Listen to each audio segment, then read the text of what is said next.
चलिए अब आपको बता दें कि आपने भगवान की भक्ति के कई रंग और रूप देखे होंगे। इंसान का जीवित रहते हुए भगवान में आस्था और प्रेम तो सभी ने देखा है, लेकिन ग्वालियर में भगवान के प्रति आस्था और प्रेम की एक ऐसा अनोखा मामला सामने आया है, जहां एक बुजुर्ग महिला ने जीते जी तो भगवान भोलेनाथ में अपनी आस्था रखी ही, बल्कि मरने के बाद भी वह अपना सब कुछ भगवान को सौंप गई।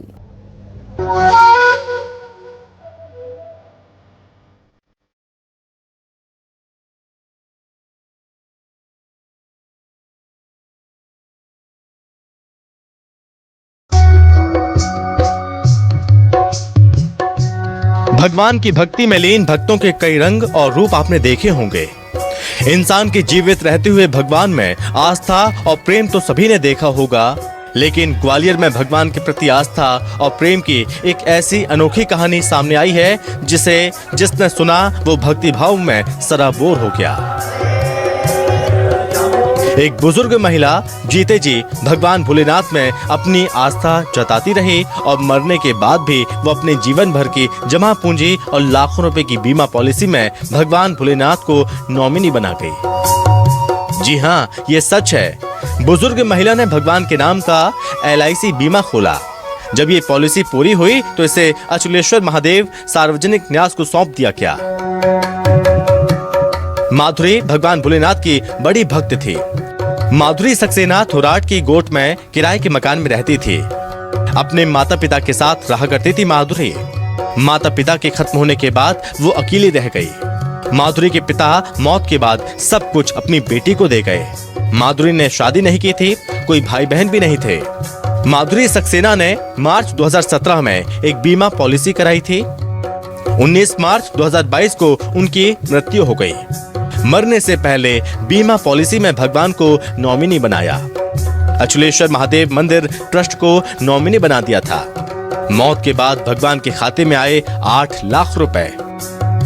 यहाँ पर रहते हुए शादी उन्होंने की नहीं। माँ थे, पिता थे, वो चले गए। अकेले ही रहती थी और टीचर थी स्कूल में। भगवान की पूजा पाठ करती थी, भोलेनाथ की, मतलब बहुत पूजा पाठ, चाहे घर में ही रहती, मतलब भगवान को बहुत मानती थी, भोलेनाथ को। वो हम तो कह रहे हैं बहुत बढ़िया कर गई हैं। कोई तो था नहीं उनके आगे पीछे। चलो बोले भगवान के नाम इतना कुछ कर गई, बहुत अच्छा है। इन्हीं लोग थे, माँ, पिताजी और अपना थी। पहले माँ चली गई, फिर पिताजी चले गए, फिर अपना चली गई।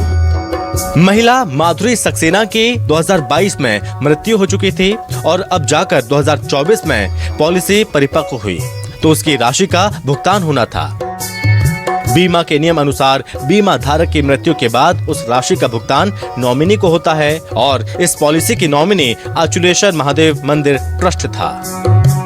जीवन बीमा पॉलिसी जब पूरी हुई तो 7,42,982 रुपए अचलेश्वर महादेव मंदिर ट्रस्ट सलाहकार ने मंदिर प्रबंधकों को इस बारे में जानकारी दी।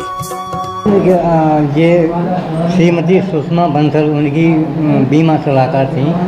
उनके माध्यम से इन्होंने श्रीमती माधुरी सक्सेना ने श्री अचलेश्वर महादेव सारे न्यास को अपना नॉमिनी बनाया था और कहा कि उनकी मृत्यु के बाद ये पॉलिसी अचलेश्वर महादेव को दी जाए। माधुरी के इस कदम की हर तरफ काफी तारीफ हो रही है। लोग दंग हैं कि कैसे शिव की भक्त ने जीवन भर की जमा पूंजी अपने आराध्य भगवान भोलेनाथ के चरणों में समर्पित कर दी।